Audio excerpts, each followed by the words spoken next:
Warning, spoilers ahead. Today, I'm going to recap a Korean action crime movie released in 2006, called A Dirty Carnival. A mid-tier gangster working for a local Seoul Mafia Organization is torn between his criminal life and devotion for his loved one. His complicated situation forces him to go all in to climb the rank ladder.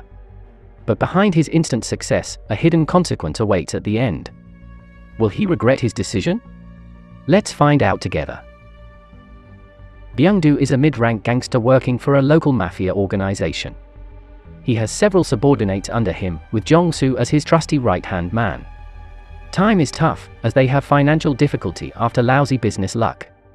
They even struggle to fulfill their daily necessities, but their brotherhood bond keeps them together through difficult times. After successfully collecting debt from his client, Byung-do goes to his direct superior Sang-chul to submit the money. His boss gives him a tiny share of the money for him and his subordinate. Byung-do begs him to share a little more as his men struggle to survive. Furthermore, he needs money for his own family, who will be evicted soon from their home. But his boss becomes angry. It seems like he doesn't take care of his guys and keeps the income of the money collections for himself. Later, Byung-do meets with the organization leader, President Hwang. He praises him for his performance on the recent job. He then invites him to drink with him. President Hwang is different from Sang-chul. He seems to be more caring for his subordinate. He even tells Sang-chul to let Byung-do manage a new gambling game room they are about to open after knowing Byung-do and his men are struggling. When they are enjoying their time, President Hwang gets a call from a public prosecutor who has been bothersome to him for a while. President Hwang asks Sang-chul to eliminate him. But Sang-chul doesn't dare to play fire with a public prosecutor, so he politely declines. At that time, Byung-do still doesn't dare to cross his direct superior, so he stays silent. On the next day, they celebrate the opening of the new gambling game room. Byung-do and Jong-soo are slightly relieved as they now have a little extra income to support them. Suddenly, Byung-do's best friend from elementary school, Min-ho, shows up. They go to a nearby cafe to catch up with each other. Min-ho is a movie director, and his current project is a gangster film. To improve the film's authenticity, he interviews Byung-do, who he sees as a real gangster. But suddenly, Byung-do gets a call. A rival gang is attacking his new gambling game room. He rushes back, but it's already too late. They had already destroyed the place and retreated. Sang-chul decides to declare war and tells Byung-do to gather forces. Byung-do got ambushed by the rival gang on the way to the meeting point. They are outnumbered, but Byung-do and Jong-soo fight side by side and fight back. Sang-chul and the reinforcement come late but manage to control the situation. Amidst the chaos, Sang-chul accidentally stabbed one of the enemies. Beating up each other is one thing, but killing is a whole not her level. They can get into trouble with the police for it. President Hwang assesses the situation with Sang-chul and Byung-do. Sang-chul decides to pay some compensation to the rival gang, and Young Pil, his subordinate with the same rank as Byung-do, will go to jail on his behalf. He also decides to let Young Pil's men run the gambling game room as a reward for covering his ass. It makes Byung-do disappointed as he loses the source of income he needed so badly. Byung-do begs him to reconsider, but Sang-chul lets him down once again. Byung-do drives President Hwang home after he finishes his meeting with Prosecutor Park, the one who has bothered him for some time. He talks about his problem with Byung-do and shares his wisdom with him, making them a little bit closer. On the way back, Byung-do realizes it can't go on like this, as he does carry responsibility for his boys and his family. He needs a way to boost his career, so he goes back to President Hwang's house and takes the job to eliminate the prosecutor. He then discusses it with his most trusted man, Jong-soo. Although it is risky, Jong-soo trusts Byung-do's decision and follows his plan. On the next day, Min-ho takes Byung-do to the elementary school reunion.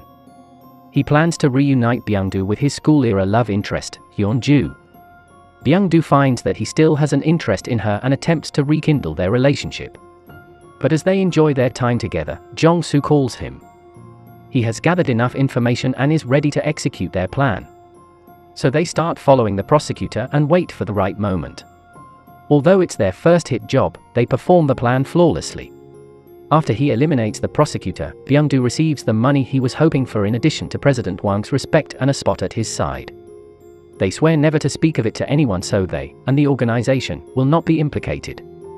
Shang-chul becomes aware of the murder and feels threatened by Byung-doo's subversion of his authority and lack of consideration for the organization. So he summons him to vaguely ask him about the matter. But as he promised to President Hwang, he pretends not to know about the incident. So Shang-chul plans to set up a hit to take him out. But Byung-doo is brighter than he thinks. Back at his base, Byung-doo is having a feast and party with his men. Money is no longer a problem, but another greater problem has arrived. Byung-doo knows Shang-chul might go after him now. So they decide to strike first. Meanwhile, as they prepare their plan, Byung-doo helps Min-ho gather material for his movie. He welcomes them to his base to talk with his subordinate to understand more about the gangster's life. Byung-doo also tries to start to approach Hyun-ju at the bookstore where she works. It is now the wedding day of Shang-chul's sister. Byung-doo and his men are planning to execute their plan there. They act normal and wait for the right moment. First, his men kidnap and take down young Pil. Now that his trusty man is not there to protect him, Byung-doo follows Shang-chul to the toilet and eliminates him while he is alone. He stabs him multiple times as he gazes into his eye. He will soon regret looking at his eyes, as it leaves him with heavy emotional baggage. After that, his life is better than ever. He climbs through rank and gets enough money to move out from his old house. Now that he is not a low-ranked gangster anymore, he has more confidence and tries to approach Hyun-ju once again. They enjoy talking together as Hyun-ju's manager scolds her and tells her to continue to work. He then takes her on a dinner date after work hours. As he climbs to rank, Byung-doo now has been trusted with the real estate business of the organization and works in a fancy office. Min-ho congratulates him as they talk more about his upcoming movie. President Hwang has a request for him. His daughter wants to be an actress, so President Hwang wants her to be cast for the film. Min-ho gladly accepts the request. On the next day, Byung-doo bought shoes for Hyun-ju.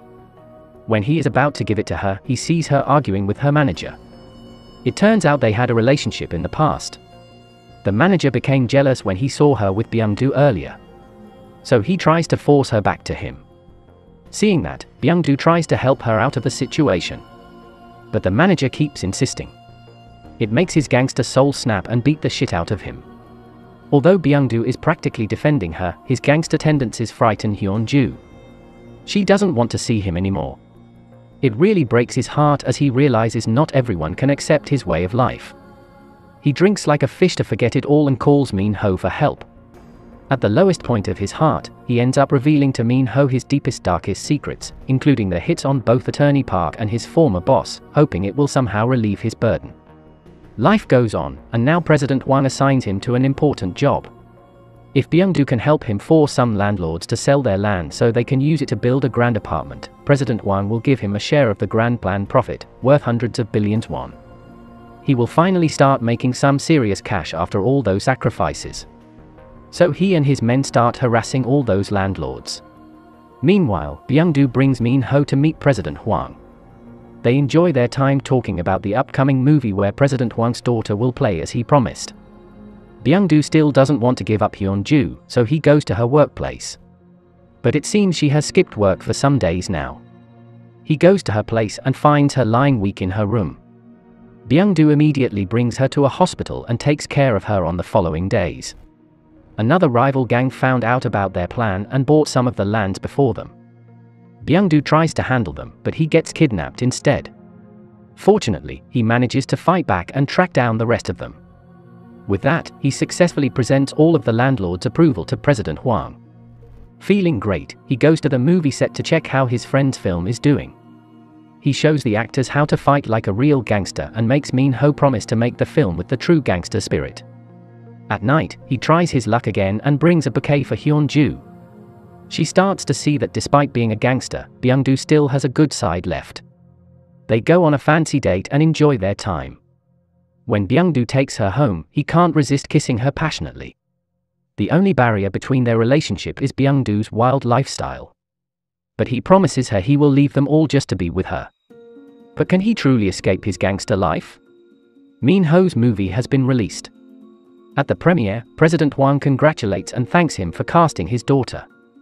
Meanwhile, Byung-doo is having dinner with his family and Hyun-ju. After seeing the movie's premiere, President Hwang calls him and tells him to see the movie immediately. Something seems wrong. Soon Byung-do discovers the film reenacts many of the events from Byung-do's past, including the hit on Attorney Park. Min-ho uses what Byung-do told him secretly. He immediately confronts Min-ho about it. The film doesn't explicitly show their identity, but it proves Min-ho can't be trusted. He warns him of the consequences if he leaks out any more information. Jong-soo suggests eliminating Min-ho since the risk is too high. But it makes him angry, and he chooses to spare Min-ho's life. Against Byung-do's order, Jong-soo kidnaps Min-ho. But not to kill him, they just play with him to warn him. Byung-do reports to President Hwang everything is under control, as he never mentions any name to Min-ho in his story anyway. So they proceed to celebrate the success of the grand apartment plan. But unknown to them, what Jong-soo has done has awoken something deep inside Min-ho. On the next day, Byung-do meets Hyun-ju to give her a special gift. Suddenly, a police force came to arrest him. He barely manages to escape, leaving Hyun-ju in confusion. At that moment, he knows his best friend has sold him out to the police. He stays low, meets President Hwang at night, and promises to set things right by eliminating Min-ho, then leaving the country. But it won't be an easy task. Min-ho's movie was a hit, and he has become a big figure now. Byung-do then meets his trusty man, Jung-soo. He regrets not hearing his suggestion. But it is what it is. Jong-soo is willing to help him clean up the situation, no matter what. As second in command, Byung-do leaves his men to him after he is gone. Byung-do starts to move to assassinate Min-ho at a party. Min-ho manages to escape, but Byung-do's man captures him outside of the building. Byung-do then goes to where his subordinate is supposed to take Min-ho. But upon arrival, an unknown group appears and attacks him. Despite being heavily outnumbered, he fights back and stumbles away from the attackers but is heavily wounded. He is glad when his subordinate arrives at the scene. But out of nowhere, his subordinate stabs him. They betray and kill him, which appears to be led by his own most trusted right hand, Jong-soo. The movie ends with President Hwang and Min-ho discussing future movie ideas. But he vaguely warns him a fiction should remain a fiction. Jong-soo joins the meeting, taking Byung-do's position at President Hwang's side. The underworld is a world without trust and mercy. Once you set your foot there, nothing can set you free. What do you think Byung-do should have done to avoid his grim gate? Let us know what you think in the comment section. Don't forget to subscribe and like the video. Thank you for watching, and as always, see you next time.